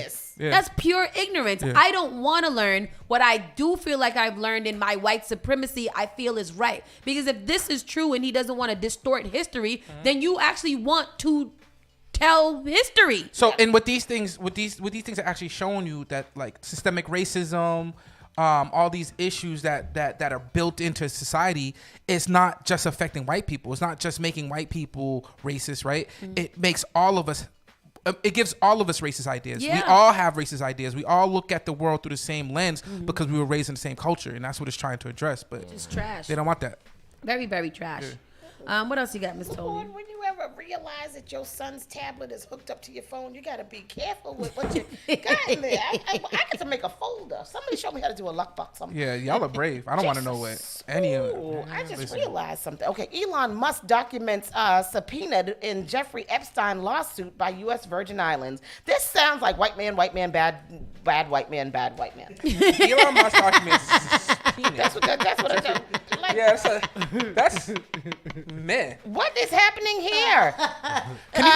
The U.S. Virgin Islands has subpoenaed Tesla and CEO Elon Musk for documents in its lawsuit accusing J.P. Morgan Chase, of helping enable sexual abuse by late sex offender Jeffrey Epstein. The subpoena issued on April 28th came to light on Monday in a request by the Virgin Islands to serve Musk by alternative means because he had been unable to locate and serve him. The U.S. territory did not seek to question Musk under oath, and its efforts to subpoena him does not implicate him in any wrongdoing. According to the Monday court filing in the U.S. District Court in Manhattan, Musk, one of the richest people in the world, may have been referred to J.P. Morgan by Epstein.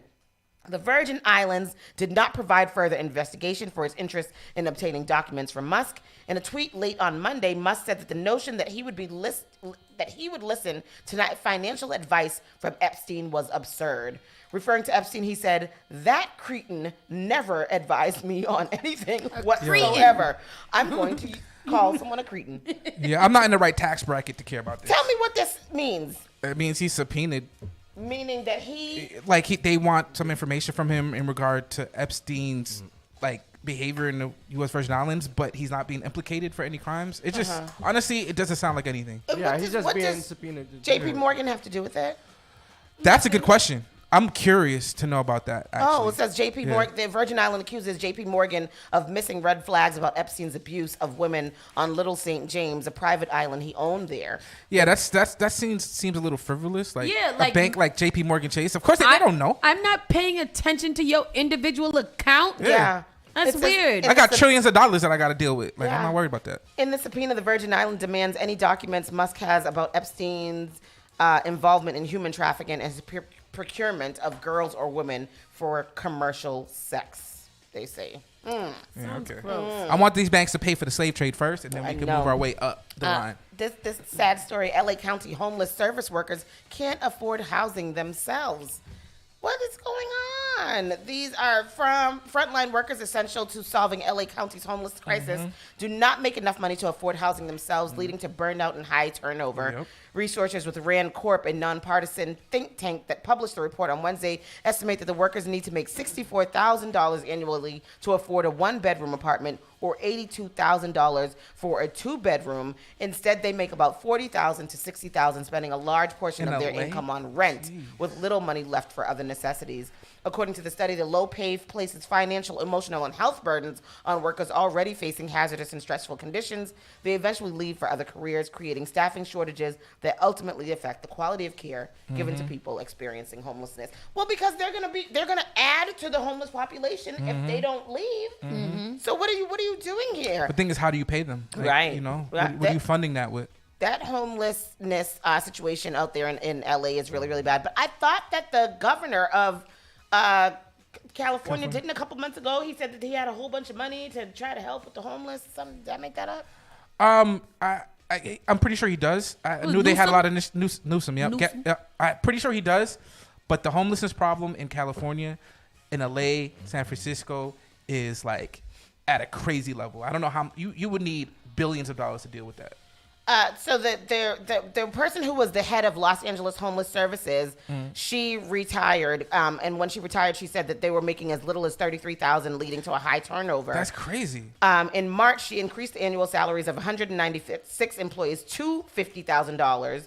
But the new person who came and took over for her makes $430,000 a year. She is the leader of Los Angeles Homeless Services Authority. She makes $430,000 a year while her workers... That's America for you, though, isn't it? Right. $50,000 just got raised to $50,000. She should quit. She should be forced out. Like, that's crazy. I mean, if they... Man, that's a lot. That's a lot to think about. It really, really is. And then in our last story, a WTF that we have here, a Colorado man tries to trade places with his dog to avoid a DUI arrest. How drunk was he? How did this go? Read me it's got to be... What are you saying? A Colorado driver who was pulled over for speeding tried to switch places with his dog to avoid arrest. An officer watched him maneuvering inside the car before he got out of the passenger side on Saturday night in Springfield, a town of about 130,000 people. The man said he was not behind the wheel and clearly showed signs of being drunk. He ran from the officer when asked about how much he had to drink and was caught within 20 yards. Where did he run to? He ran 20 yards. So he ran from like here to the door. And he stumbled. And was caught. After being taken to the hospital, he checked out. The man was arrested on suspicion of charges of driving, including driving under the influence of alcohol and or drugs and driving while ability impaired, as well as previous arrest. So he switched places with the dog. Shouldn't there be a charge for allowing your dog to drive too? Exactly. Like, shouldn't that be a thing? Exactly. Like, I don't understand he did it, so now I'm off the hook? Yeah.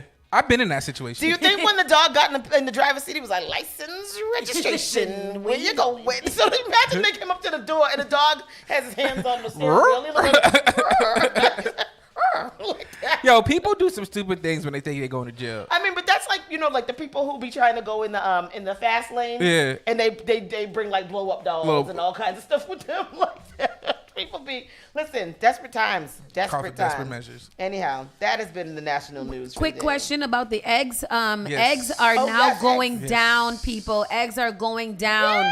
Yes. They were, as of last week, Midwest large eggs. The benchmark for eggs sold in their shells cost 94 cents per dozen in the wholesale market, according to Erner Barry, an independent price reporting agency. That's a sharp fall from $5.46 per carton just the other day, just 6 months ago. I got some Eggland's Best Eggs the other day for $3.79, and I was like, hey. Why the decline? It's because of a reversal of supply-demand trends that caused prices to spike in the first place. Last year, deadly avian flu wiped out a significant number of egg-laying hens, including reducing egg supplies. On top of that, farmers had to deal with inflated feed and fuel costs. Wait, there was bird flu last year? So, reason why I put this story in here, because I thought it was an interesting story. I think it affects a lot of people. Like, the cost of groceries are important, but I think it's a good lesson about inflation. A lot of people have a misunderstanding, like they blame Biden or they blame Trump. It has nothing to do with that. Like, it really be little things that be happening that causes the supply to affects the supply of these goods, and that affects the price. So inflation is something that's really out of our control. If all the chickens died and there's no more chickens to lay eggs, they gotta go expensiver on the eggs until they make more chickens to produce eggs. But you heard what happened, right? So eggs were so expensive. Yeah. People stopped buying them, which increased the supply of eggs, which makes eggs cheaper. So it's a pretty.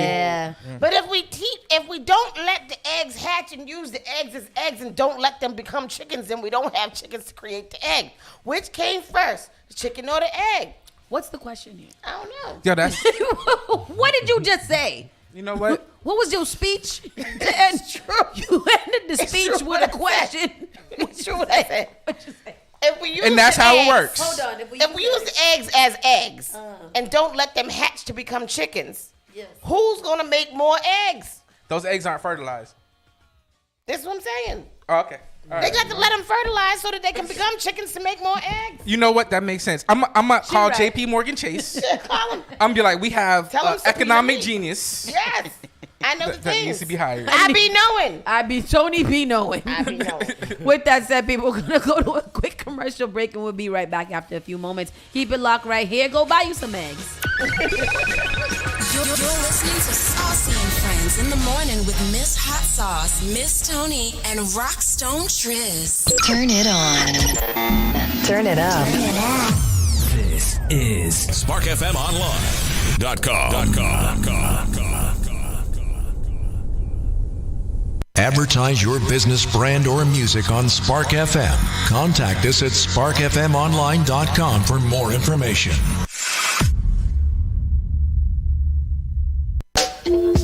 Massive, it's the Sunday Food with Father John and Trinitech. Every Sunday, 3 p.m. to 5 p.m. Eastern Standard Time. Playing you vintage classics, calypso, ska beats, reggae, roots, R&B, souls, dub, and more. It's the Sunday Food. Every Sunday, 3 p.m. to 5 p.m. Eastern Standard Time. Spark FM Online. Saturday, June 24th, It's Casino Production presents the 3rd annual We Outside Underwater, the Luau edition. Music is going to be provided by Clarity House Crew, DJ Matic, Ghetto Hype, Song International. We're going to be traveling on the MV Freedom, 60 Rose Wharf, Boston. Boarding time for that night is going to be 4 p.m. Departure time, 4:30. Ladies and gentlemen, I'm telling you now that it's a 21 plus event. For ticket, check out Flames Restaurant and Eventbrite.com. That is Saturday, June 24th. We Outside Underwater, the Luau edition. Brought to you by Sino Productions. Finally Home is a must-read, step-by-step guide that will equip any first-time homebuyer with the knowledge they need to confidently make informed decisions. This book provides answers in simple and clear terms to most, if not all, of the questions you may have about credit, home ownership, and generational wealth. Finally Home equips the reader with the confidence to be engaged with the home buying process without feeling vulnerable or exploited. Tailor-Made Real Estate Easy is not just a catchy hashtag. It is real estate agent and radio personality Taylor Andre's goal. A goal to simplify one of the most challenging processes you will go through as an adult. A goal to educate you properly on credit and teach you the strategies to finding the home of your dream. It is not just a good book or an easy read. It is the secret to a seamless home buying experience.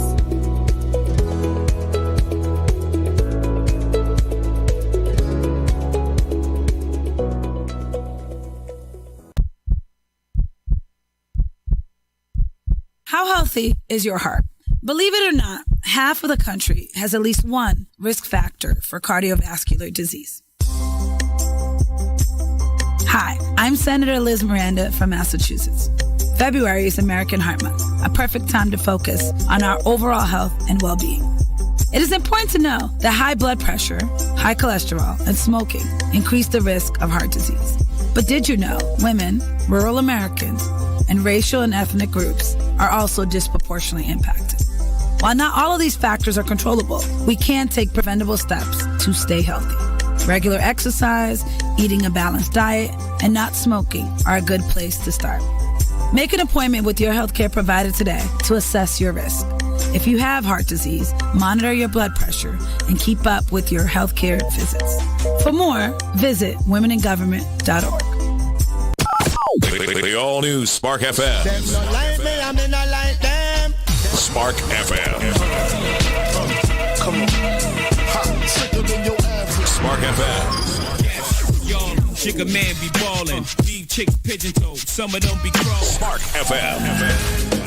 Oh gosh, it's me again. New England's #1 urban Caribbean music. Radio. Spark FM. Key on the beat.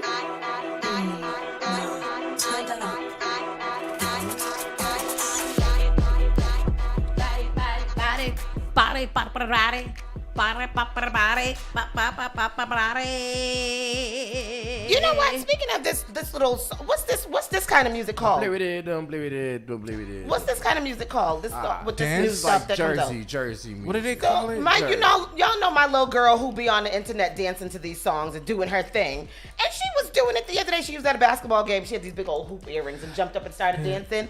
And somebody posted it. And all these people were in the comments like, I hope she know her schoolwork as well as she know that dance. Let that baby alone. What? Let that baby dance. I mean, it's true. Do she know how to read? But she know how to do all this. Rhythm is inside of you. DJ. Yes. Triz. Yes. It's go-go music, right? Yeah. Go-go music. I love a go-go. I think it came from like DC, Philly, Jersey. Mm-hmm. I like that. Remember Jersey, EU, the backyard bands and stuff like that. What is this? Backyardigans. What's this right here? A spider. I was looking at that the whole time. Where's he coming from? He don't have no web, or is it see-through? Charlotte, is that you? I want to do like this, but I don't want to touch it. Yeah, I'm gonna leave it there. I don't want it to climb into spiders. my hair. There's no web though. Where did he come from? Oh, there's a web. You can't see it. It's a web. It's a web. But where did it go? It went right behind. Oh, look. Oh, and it jumps. It's more. It's baby sack. Oh God, it's in my hair. Yo. It's hatching. It's hatching in my brain. Yeah. It's hatching in your brain. I don't know. I got nervous. I'm sorry. Let's get into our entertainment news. How y'all feeling out there? I think I'm gonna save this one for the last, because I think a discussion could come from it. So Martha Stewart lands Sports Illustrated swimsuit cover at the age of 81. Get it, Martha. Let's show the people Martha's sexy. Oh, is she? She looks freaking amazing. Yo, Let me see. Bro, she looks freaking amazing. I've always had a crush on Martha Stewart. Me too. How old is she? Is she 82? 81 years old. And she looks goddamn good. Okay, titties. She was a model though. That's when she started her career as model. This is Martha Stewart coming up out the water? Yeah. Wow. So Martha Stewart is proving age ain't nothing but a number. She shouldn't use that in there, because we obviously know the age is more than a number if you are an adult and you sleeping with children. I'll be her assistant for. Because the 81-year-old entrepreneur is gracing the cover of Sports Illustrated swimsuit issue this year, making her the oldest model to ever get the honor. SI revealed the special cover on Monday, showing the best-selling author and TV personality wearing a white one-piece halter bathing suit in the Dominican Republic. Yes. Stewart explained her decision to pose for the famous mag, saying, "When I heard that I was going to be on the cover of Sports Illustrated swimsuit, I thought, oh, that's pretty good. I'm going to be the oldest person I think ever on a cover of Sports Illustrated. And I don't think my age very much, but I thought that this was kind of historic." Look at Martha. She looks, this picture of her coming out of the water is a young girl. I don't know who that is. That's not Martha Stewart. Martha's a baddie, yo. Wow. I told y'all white don't crack. Yo. Okay, Rudy Giuliani has entered the chats. Stewart was one of 4 women picked to appear on the cover. Megan Fox, Kim Petras, and SI swimsuit veteran Brooke Snyder also got the nod. FYI, this isn't Stewart's first modeling gig. She modeled back in her teenage years for several companies, including Chanel. She looks amazing. She looks absolutely amazing. All I want to do is just hang out with her in the Dominican Republic. Me too. And I want her to roll me one of her special. Because you know that she's mad fun. Her best friend is friggin' Snoop. Yeah, her Snoop. I feel like that'll be a vibe. Yeah. They probably have the most fun. She's so dope. We always talk about the marketing of that show where one of these people is a criminal and an ex-felon and things like that. Yeah, and you would never imagine which one it criminal is. Yes, this little nice white lady. Yeah, who's apparently a baddie at 81. Absolutely. Jeez. Wow. I'm in awe. I'm going through I did the Google search with the images. There's other pictures of her in other bathing suits. And it's just like, are people just figuring out? Get it, Martha. Are people just figuring out Martha Stewart is kind of bad? Is a baddie? Are people just like, I feel like I knew that forever. She's always been America's Nan-Nans. Really? TT. I think something wrong with me then. Yeah. You always had a little son. Nah. When she got out of jail, she switched up. Jesus. She switched up. I'll be her assistant for $16,000 a year. by the thing? By the man. Rapper Shy Grizzly. Who's him? Glizzy. Who is Shy Glizzy? Today I seen bricks. A lot of bricks. That's Shy Glizzy. Yeah. I think he's Memphis. And he sings, nah. He's not Memphis? I think it's Memphis, right? Him! And he sings on that song, Awesome. Shush, I'm awesome. I'm so awesome. Y'all know them songs, children? No. Shy Glizzy. The kids only know NBA Youngboy. Rapper Sly Glizzy arrested on felony charges after allegedly pulling a gun on his girlfriend. Well, yes, that's what happens when you do that. Yeah. You should not do that. Don't do it. He's from DC. He was arrested over the weekend after reportedly pulling a gun on his girlfriend and threatening to harm her. Law enforcement sources told TMZ that the rapper was arrested on Saturday, May 13th, following a verbal altercation with his on-again, off-again girlfriend, which police said escalated to the point where she grabbed a firearm and Shy grabbed the firearm and made a threat. The alleged incident played out on a public street around 9 a.m. on Saturday, and Shy took off after the argument. West Hollywood Sheriff's Department got involved, and a criminal report was made. Shy was eventually tracked down by 6 p.m. and arrested. Shy Glizzy was booked on a felony charge and making criminal threats and records showing he was released after 4 hours behind the bars with $50,000. Shy Glizzy, I don't know why he was in here. Yeah, I feel like these rappers do that every day. We don't want to hear about that. We only want to hear about Pooh Shiesty. Because what is it? What he's saying? I'm very shiesty. That's what he said. Jamie Foxx is recovering. I don't know why they don't leave this man alone to recover. Every day, it's we don't know about anything. Jamie Foxx. We don't know anything about what's going on. So, exactly. Yeah. So stop telling us. Y'all don't. The daughter's saying that he was just playing basketball. We just got reports that he was going to be hosting a show with the daughter the other day. Now he's doing physical rehab in Chicago. Family is by his side. What happened to him? Well, if TMZ says it, I believe it. He had a stroke. Did he? I don't know. That's what I heard. Nobody knows. Nobody knows. Nobody knows. Jamie Foxx continues to receive medical treatment after his serious health scare last month in Atlanta. But now he's in a new city at a facility touted at the top physical medicine and rehabilitation center in the country. Jamie's family, including his daughters Corrine and Annalise, are well as Annalise's mother. I didn't know that either. We're all in Chicago both Saturday and Sunday to spend time with Foxx during his continued care. While we still don't know exactly what happened to Jamie or why he's there, we know the facility specializes in stroke recovery, traumatic brain injury rehab, spinal cord injury rehab, and cancer rehabilitation. One source tells us Foxx arrived at the facility in Chicago in late April after initially getting treatment in an Atlanta hospital, and sources connected to Jamie tell us he's recovering well. Good. I couldn't take the loss of Jamie. Me either. Like, that's too much. Yeah. That's too much. We're not ready.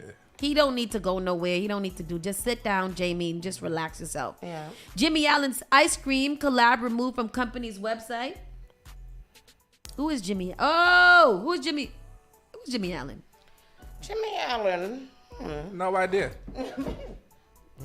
Who is Jimmy Allen? The Anybody out story, there knows Jimmy the Allen? story don't want to let me open it. Yeah, me too. So I don't know. I see the picture here. Jimmy Allen, the sweet deal with the ice cream. Oh, the sweet deal with the ice cream. Oh no. Jimmy Allen's sweet deal with a Shark Tank powered ice cream company is apparently out the window following recent rape allegations made against him. Ay, Dios Here's mío. the deal. It was announced back in March. He's a country singer, was partnering up with Frozen Farmer, a farm fresh ice cream company backed by Lori Greiner and featured on the deal-making series. Jimmy collabed with the biz and came up with Miss Angie's Peach Cobbler Frobert. Let me tell y'all something. Wait a minute. Hold on. Pause for the cause. Yo. Jenny's Ice Cream makes a peach cobbler ice cream something or the other. It's $9 a pint in Whole Foods. Yeah. It will change the way that you feel about yourself from the inside out. From the inside out of you is how it will change your life.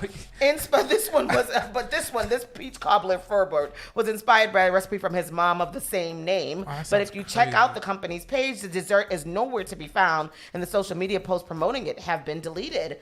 The pints were jam-packed with references to Jimmy's background, like a pic of him and his mom on the cover of the number 15 on the lid, the number his dad wore when he played baseball. However, it looks like it's simply in his rearview mirror at this point.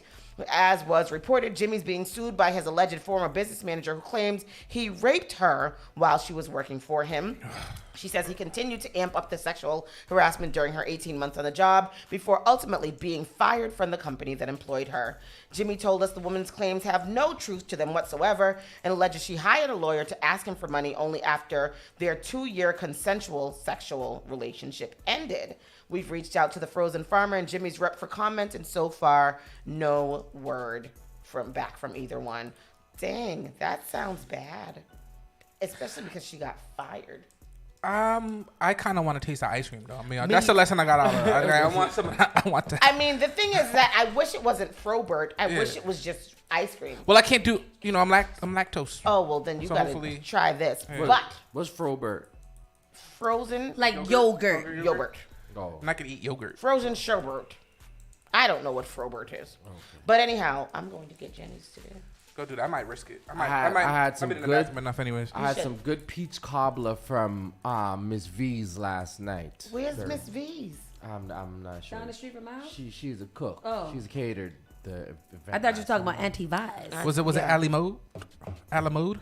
So a little bit of ice cream? I know. Did there was No, there no ice cream? Ice cream. I can't eat peach cobbler without ice cream. Yeah. I could have used some too. Yeah. Or whipped cream or some kind of. Yo, y'all look like y'all dying right now. Yo, my dying. allergies. Yeah, y'all look they like look terrible. They look very bad. Sounds like a bad time. I'm nervous for these people and their allergies. It's because it's not nice. It's just really not nice. I don't like it. And then you had a very last story that you wanted us to be the discussion. So yes, let's go into there. Gabrielle Union. Do you want to get into that? I gotta do something. So Gabrielle Union says that Dwayne Wade split everything 50-50. Okay. Gabrielle Union speaks on overcoming nervous financial mindset, and she says she and Dwayne Wade split everything 50-50. Now, this has been a long-standing social media debate about relationships. I don't know. We're going to get into this, though, because a lot of people feel like that's not how it's supposed to be. Okay. While she's a big name superstar with a star-studded family, Gabrielle Union is opening up about how she still works to overcome. Despite these anxieties, however, Gabrielle was sure to point out that in her and Dwayne Wade's household, they split finances right down the middle. She says during a recent sit-down with Bloomberg's Idea Generation, Gabrielle spoke on the subject. About 18 minutes into the 38-minute interview, host Noah Callahan Beaver asked Union when she began to develop the first sense of security in knowing that she's an established actress who will continue to get work. The Bring It On actress declared, "I struggle with that." While elaborating, she explained that she feels she has more responsibilities for her money. As a result, she's filled the anxieties with successfully profiling off checks and staying in tip-top financial shape, which makes her nervous. She explained that the thought process behind these anxieties by remarking, "Oh, that movie didn't open. What does that mean? Am I going to have enough to hold everybody up?" In the face of these feelings, Gabrielle is trying to calm down and refrain from allowing her scarcity mindset to be her engine. "I'm trying to find peace in the journey of not using my anxiety and scarcity mindset to be my engine, which is hard." She says that Gabrielle says she and Dwayne Wade split everything in their household. Shortly after that, Gabrielle spoke on some of the financial dynamics within her household. She revealed that she and Dwayne split everything 50-50. "It's weird to say I'm head of household because in this household we split everything 50-50. She went on to speak on the looming pressure of working to stay afloat and continue fulfilling her financial duties. "In the other households that each of us have to support, it puts this gorilla on your back that is like, you better work, you want to sleep in, somebody might not eat." She finished the thought by adding, "It's hard to let that go, so I'm working on that." Check out the full interview below. We don't want to do that. What do you think of Gabrielle's commentary? And would you ever split bills 50-50? So the only thing that I had a problem with was her trigger response to it, where like I feel like if I don't work my ass off that I won't eat. Your husband is a superstar NBA player. I feel like that shouldn't ever be a thought because we're splitting it 50-50. I also feel like rich people issues is different than regular people issues. I feel like when we're talking about rich people, I don't think that anything should be split 50-50. Y'all got everything. Y'all both millionaires. So like, it's not a really 50-50 like how we're thinking about it. When it comes to us, though, I feel like there's a lot of demands and stuff that are being made from either party that ask for compensation in different ways. And I feel like women that are working hard, doing this, going to work, taking care of children, all the things like that, are saying, I have all these extra things to do. You need to at least be paying the bills since you're not doing all these extra things. Whatever you decide to do in your relationship is your relationship, I guess, whatever. But I don't see myself, if I was married to someone of a higher caliber, splitting the bills 50-50. It technically and financially just doesn't make sense. For these two, though, who are probably on equal playing field when it comes to finances and for earnings, I mean, I guess I understand it, but it wouldn't be like, the light bill's $100, give me $50. You know what I mean? It would be, I'm taking care of these things, you take care of those things. That's the kind of 50-50 split that I would imagine would happen in that type of household. In our commonplace households, where like Sauce said, most of the time, in most situations that are good, it is one person who is the breadwinner and one person who is head of household, and that person should have less burdens in other areas, I believe. But the whole don't ask me for $50 on the light bill. Don't do that. You pay the light, and then I'll make sure the cable is on. And we know that there are a lot of men who pride themselves on being providers. So there are a lot of men who say I am going to take care of the household bills, and you take care of the household.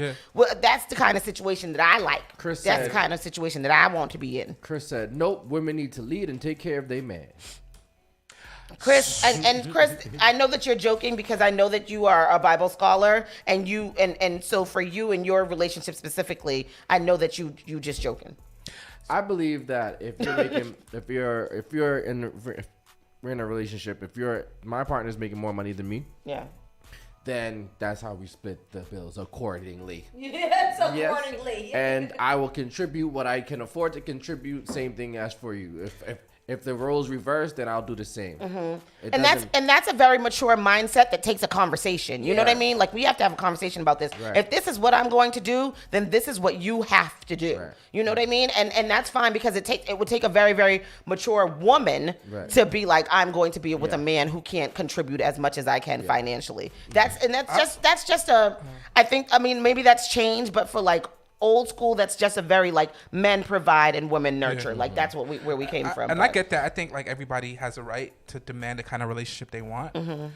But for me, like from my experience and like other, like, you know, you tend to be with people in your same life situation. So I tend to be with a lot of married people, and I don't think I rarely see hear that conversation. And I feel like it's a lot of single people conversations because we're not in it. Yeah, and we're like looking at y'all like, damn, like it's really not that deep. You want to know what else is crazy though? The married people that contribute to these conversations usually are the ones who rile people up the most. Yeah, I think because they're entertained by it. Yeah, it's very interesting. Like when we used to have the group and everything, it used to always be the married men that had so much to say about single people. But then you got to ask them like how. Well, you don't have to ask them, but a lot of these people aren't in happy relationships. Well, right? that's exactly what it seems Yeah, like. yeah, Then yeah. why are you married if this is how you feel about marriage? Yeah, I don't get it. like that's weird. I would say, just not too much of my situation, whatever. But like for me, it'd be like what works for me and my wife. We have a joint bank account, right? And then like all our money, our direct deposit goes into that joint bank account. I'll take a little bit out for my spending money a week. My wife would take a little bit of spending money for her, whatever, right? And all our bills are automatic bill pay. So I don't know if it's 50-50. It just comes out of one. But you don't have separate bank accounts? Just both of y'all have both? I got like 3 bank accounts. Okay. You know what I mean? But I have the majority of my money goes into a joint bank account with my wife. I don't. It's not about like, yo, we got to pay the bills. We got to eat. And the thing is, my wife's earning potential with her choice of career is much higher than mine, right? And that's the case in a lot of, especially in black families, black women, right? Women in general are outperforming men in education, business ownership, in a professional setting, right? So that whole balance of men providing for women might not be sustainable much longer when women are outperforming men when it comes to bringing in money. So we got to figure something out. I mean, for me, I really, really believe in partnership. One day I'm gonna have a really good partnership. I really believe in partnership, and I really believe in like us playing our roles 50-50 in the relationship, not whatever that role is, not necessarily just financially. And so like if I can't today, then you will. Yeah. And if you can't today, then I will. And I feel like that's how it should be. But I think money, honestly, as long as money doesn't have to be the thing that kills a relationship. Yeah. And I think a lot of times when relationships do end, even long-term relationships, it really has to do with money. It has more to do with balancing out the workload in general. Workload, like if you're never washing a dish, if you're never helping to clean the house, if you're never offering to take somebody, those little micro things builds up. But then if you add financial onto that's just another. Then that's the straw that breaks. That's the spark. For the people in the comment section, I see you commenting. But for those married couples or those people in a relationship, how does it work in your household? Is it 50-50? Is it should just be getting paid? Or is it like, my husband or wife, carries the majority of it and whatever? And then how did you and your wife establish that was what it was going to be? We're going to open this joint bank account and pay these bills out of this joint bank account. There was a conversation that had to be had. There was multiple conversations. Right, there's and there was multiple times when it brought tension, right? But not because of the money, because of other things that were going on. And like you said, when you have other issues, money issues adds to that. Yeah, definitely. When everything else is good in your life, you can probably deal with some of the money issues. Yeah. You know what I'm saying? Yeah. So it took us a while, and then we got to a point, again, we both went back to school, we got careers, and then when you're making a certain amount of money, certain things don't really matter as much. Right, you know what I'm saying? Like, I mean, now with me starting a business and the wife pregnant, like, we have to be more conscious about how we're spending money. But we're 13 years into this. Right. Like we have a system. Yep. And I think the problem is that a lot of these relationships, we end them before you're able to develop that. Like happy relationships have the same issues as non-happy relationships. It's just you make the choice to stick through it and deal with it and find a strategy to deal with it. Yeah, absolutely. You know what I mean? I was gonna ask a question to you, Javi. Do you think that women are making more money in relationships because of the business, or what do you think? Like business skills? Do you think that men don't handle business as well as women do? What do you think? Honestly, it's complicated, bro. I feel like there's a lot of barriers a lot of trauma. Yeah. For black men especially. Yeah. I think that black women have this superwoman complex almost. Black girl magic. Yeah. Like you have black to fit girl into magic. that. Yeah. And it's an annoying little ambitious gene that a lot of women have that always want to do more and more. I know. And I feel like that propels you to make more money. It propels you to work harder. We want to be great at everything because we know that our struggle is different. So statistically, it is showing that black women are starting businesses and growing businesses faster than anybody else. Black men, white men, all the things, black woman, white woman, they are growing these businesses faster and whatever than anybody else. And it's also showing that black men are not so much. So I don't know. Well, you got to think like systemic racism, for instance, right? It Trump, affects us differently. Black women definitely deal with systemic racism, but I think a lot of times black men in general, what happens with them with systemic racism, they end up being taken out of the workforce, the jobs, put in jail, freedom, you know, all the things. And then when I went back to school, you know, I noticed again it was a lot of white folk, a lot of white women, a lot of white men, more white women, and then the black population was predominantly black women. You know what I'm saying? So like, there's a lot of. I think that for black women, we know that it has to be done, and we want it to get done, and so we come into these relationships and we're like, what do you want to do? You want to do that? Let's do it. And we start doing it. And what I'm learning is that black men need to go at the pace that they need to go at. So you need to meet them where they're at, learning that. But for us, it's just like we know that there's need. Our children need to be taken care of. We need to have a home. We need to have a roof over their head. They need to be fed, And we're going to do that. Boom, boom, boom. That's what we have to do. And I think that creates a sense of confidence. Even if you have like the confidence issues inside, I think black women, it's easier for them to hide those confidence issues. I think black men, for me, I had to learn how to be like an arrogant white dude. Like even if I didn't know the answer, oh yeah, I know how to do that. You know, and then like that kind of takes you far too. But I think black men, we're beaten down so much by society. It's hard for us to kind of break that trauma. Even after you start to hit wealth and fame and all kinds of stuff, these people don't give a damn. They don't give you no respect in these streets. I want to go into some of the comments in the comment section.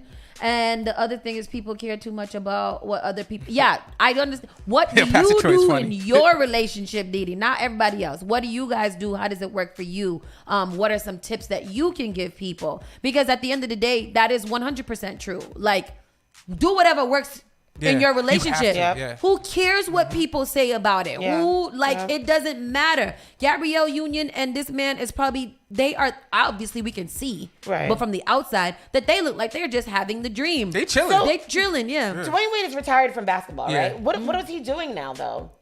Do we know whatever anything? the hell he wants. I mean, he got still sponsorships, brand deals and commercials. Oh, he has boxers? Sponsors. Sponsors. Gabrielle's worth $40 million. Dwayne Wade's worth $170. So even though they paying 50-50, Dwayne Wade got a lot of money built up, pretty much. You know, so. And I'm sure he still spoils her extensively. Shanae says lots of conversations were had. Go up a little bit. Lots of conversations were had. We have our own and one together. I am work. He works. Do what works for your household. Exactly. Like, and then there's some people be like, "Oh, my husband pay all my bills." I sit home with the kids. There's a girl, Deanna, and she literally married into wealth. Like she met a man who wants to take care of her, and she's like, the only thing relationship books, the only thing, only thing that I have to do is maybe wake up and make him breakfast, and he be telling me not to, and I'm like, pick me. As a man, as a child of immigrants, my whole goal in life is to make enough money to take care of my wife and my kids. I mean, if I didn't have to do nothing but lay naked and wait for this man to come home, I would have greeted him at the door like this. Me too. Like, come on. Listen, he told me I don't have to wake up and make breakfast, but I did because he's my man. You never let that man leave with his stomach empty or his balls full. But you got to be careful too, like relationships like that where the man holds all the financial power, right? Like, say if it becomes abusive, say if it becomes a situation you don't want to be in, how do you survive alone? when you're accustomed to somebody taking care of everything. That's true. You know what I mean? So you got to be careful with that as well. Very true. Schneider says even in relationships, women tend to seek men that are high value, whereas for men, as long as she is pretty enough, she's good. But what's high value? I mean, I think people get confused. Can I go this? Yes. Because people, when men talk about high value, Kevin Samuels. they go like, "Oh, making $100,000 a year," which ain't bro. shit. I'm gonna tell you something right now. I know some smart ass broke dudes that would take your girl right now with no money. Say it one more time. With that have charisma, all types of stuff. They have ambition. They, you know what I mean. So high value Say is the word. Who they is? Who you know? a lot of them are married now, so I don't know. And But nah, but there's a lot of people out there, you know, like I'm sorry, those rich dudes that got to taking care of wives, trust me, the milkman's helping take care of your wife. Yeah, because you could be rich as hell and lonely as F. So yeah. I'm gonna find me a husband that's got a lot of money though, because I'm gonna be a soft woman. Yeah. I'm gonna live a soft life. And I'm going to lay down. I'm gonna lay down. But the thing is, like, look at you. You can't lay down. Like your ambition. Like, I can't see you sitting at home doing nothing. I would like you to see me sitting at home doing nothing, though. I would like that for you. But you're gonna be like, I want to start a new business. I'm gonna have to do that on my own, though. I'm gonna have to do that on my own. I'm be like, you know what? I'm gonna be single all my life. Yes. Nah. All my life. Is that what you really want? I don't care. Oh, I really don't care. I low key agree with him. Yeah. I'm not in a rush. Yeah. I don't really care. Yeah. If it happens, it happens. I feel like I've surrounded myself with some really, really amazing people that, do the things that relationships do, kind of. Even if it's not with sex, like I got a +1 to go to everywhere. Yeah. I got somebody who hangs out with me if I need to cut up, all those things. Platonic relationships. Yeah. So for me, I'm with him. Like if I end up single for the rest of my life, I know that I will never be lonely. Yeah. So I'm not worried about that. Honestly, another person's bullshit. Everything is a lot for me. No, and let's be real. There's a lot of people in marriages, myself included, that look at single people like, man, that shit looks lit. Like, yo, you don't gotta tell somebody where you're going. Yeah. Like, really? Like, you don't gotta check in. You don't got to. Yo, sometimes I just want to lay out in bed. Like, you piss me off. We just don't talk. If we talk later, then we talk later. I gotta feel all bad about arguments. Because now you gotta go lay down in the bed next to them and not talk to them. Yo, just quiet. Just in your face. Michael said hot sauce got too much she wants to do to be a pillow princess. True. Not me though. Not me. I don't have too much to do to be a pillow princess. Well, your problem. This is not your problem. No, say it. I'll say this. Like, what you want in a relationship, you're doing it in hard mode. Only because like there's not a lot of options. But there's not, and that's it. Yeah. You just got. I think what we have to do, we have what we want. But if we really want to be in a relationship, like there's going to be a lot of compromise that needs to be made. If not, then it's just everybody's just going to look horrible at the end of the day. And you're a beautiful, smart, intelligent, charismatic woman. There's a bad Ventus out there for me.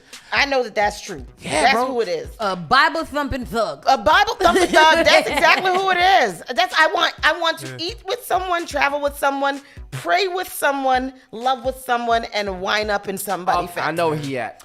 At Flex. Yes. Next Saturday. He gonna cheat on you, He though. down Mattapan Square on a Sunday wearing the purple suit. That's the one. Well, I'm gonna go find him. I'm gonna go find him. Or you can find him at Flex going down May 27th. That's Memorial Day Saturday. We are gonna be at the Middle East basement, getting back to our roots and grinding on a wall. And last night I found my dance routine on Dance 100. Did you? Keenan choreographed a dance to a Spice song. Oh yes, he did. And I was like, gonna watch it again. And we're speaking of Keenan, everybody go to Netflix and watch Dance 100. We will have Keenan on the show on Friday, so make sure you guys tune in because we're gonna have a good time and we're gonna learn some goddamn choreography. That's the only reason why I invited him in, so he could teach me a little dance. Oh, can we do a TikTok with him? Yes. Oh, We gotta do a tic tac. A tic tac. It's gonna be fun. A tic tac. Let's do First it. mission, tic tac. Let's do it.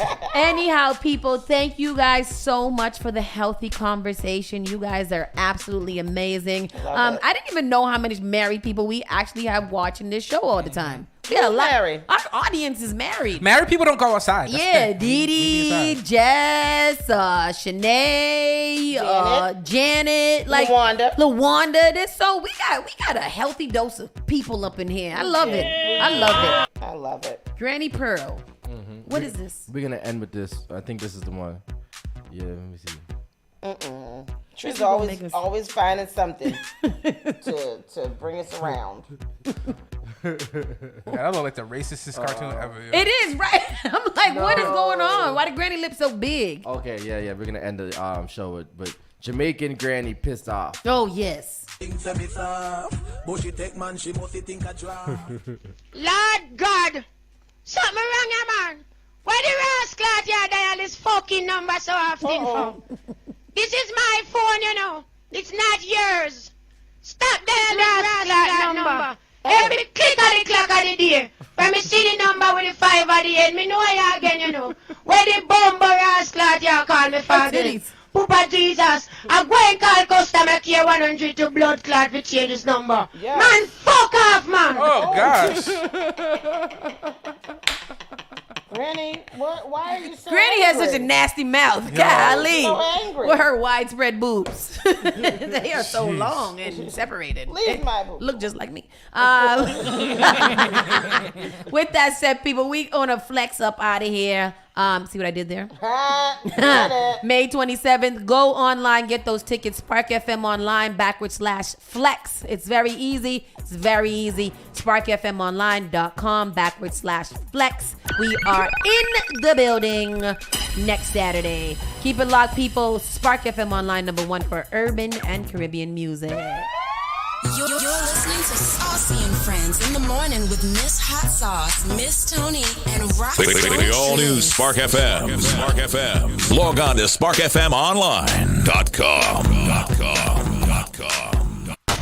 Boston and surrounding communities. Boston Lesbian Gay Urban Foundation and Fenway Health Center is coming to inform you on how important it is to protect yourself from COVID-19. Let's get vaccinated. Let's encourage our loved ones and community friends and family to get boosted. Getting a COVID shot and a booster shot will help save more lives. Guess what? If you receive a vaccination, Blue will give you a one-day pass to any Urban Pride event, July 1st to July 3rd, 2023. To get connected to a health center near you, email info@lesbiangayrbanfoundation.org or visit the CDC website to learn more.